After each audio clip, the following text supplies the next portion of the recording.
سەیری دوای نوێنەکانی ڕۆژی هاوسەرگیریان دەکات. ئەوان بە هیوایەکی زۆرەوە ژیانێکی نوێیان دەست پێ کرد، بەڵام دوای کەمتر لە 7 مانگ دەریای ئیجا هیوا بڕاوی کردن و سەرهەد و بێریڤانی لێک جیا کردەوە.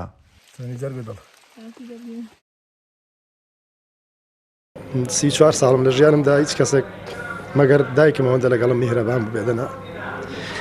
کەس ئەوەندە میهرەبان نەبووە. لە ئەستەمبوڵیش و لێرەش ئەستەمبوڵ دەچووم میوە بکڕم لە بازاڕ، 2 جار 3 جار نامەی لە ناردەی وەرەوە تخواز زوەرە و 20 دقەم پێ دەچوو، نیم ساعت بیرت دەکەم.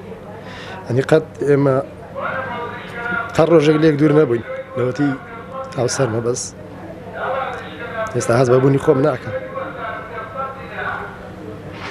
مانگی 12 مارەم کرد، 2/12 حوتی یەک گوازرایەوە، نزیکی 6 مانگ بە یەکەوە بووین بەداخەوە. زۆر کورد بوو، تاممان لێک نەکرد. دی کۆمەڵە خەون و خەیاڵ و خۆزگەی هاوسەرگیریمان هەبوو کە بڕۆینەوە لەوێ ماڵدا بنێن و هەموو شتێک بکەین، بەس بەداخەوە هیچ نەهاتە دی.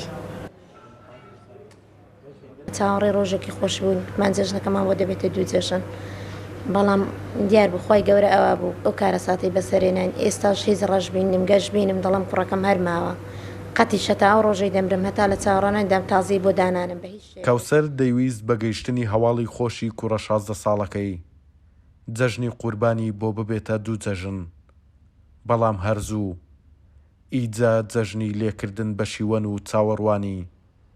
لە دوای نامەشیدا کوڕەکەی بە دایکی دەڵێت: دایکە گیان، چاوەڕوانم مەکە. 2 ساعات پێش ئەوەی بڕوا مسا تا ساعت 12 شەو قسەم لەگەڵ کرد. پێش ئەوەی بڕۆن بە حساب 5 بەیانی بەڕێ دەکرد. دوای ساعت 12 من خەتم نەما، نامەی بۆ ناربوون دایەکیان چاوەڕێی من مەکە، دوعای بەخێرمان بۆ بکە ئێمەوە ڕۆیشتون ئینشەڵا بە ساق و سەلامەتی دەگەینەجێ. داکی گەلێک گوتی تخوا محەممەد مەینێرە ئەم بەرگەی ئەو کۆسپە گەورەی ناگرم، خوانە خواستە شتێکی لێبێ، بەڵام من ڕاستی بخۆم بەدەستی خۆم ماڵی خۆم ێرا کرد.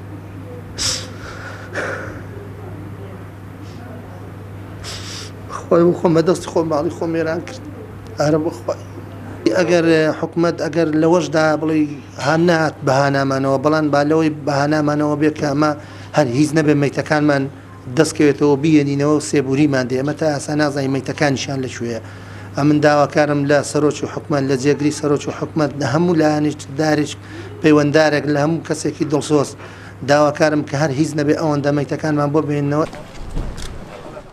ڕۆژی 22 تەمووز یەختێکی کۆچبەران بە 55 سەرنشینەوە لە کەناراوەکانی تورکیا بەرەو ئیتاڵیا بەڕێدەکەوێت و لە نزیک دوورگەی کریتی یۆنان بەهۆی خراپی کەش و هەوا و کوونبوونی یەختەکە ژێر ئاو دەکەوێت.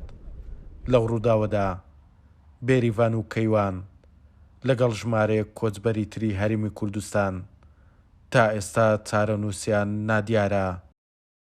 توانە عومەر، کورسات نیوز، ڕانیا.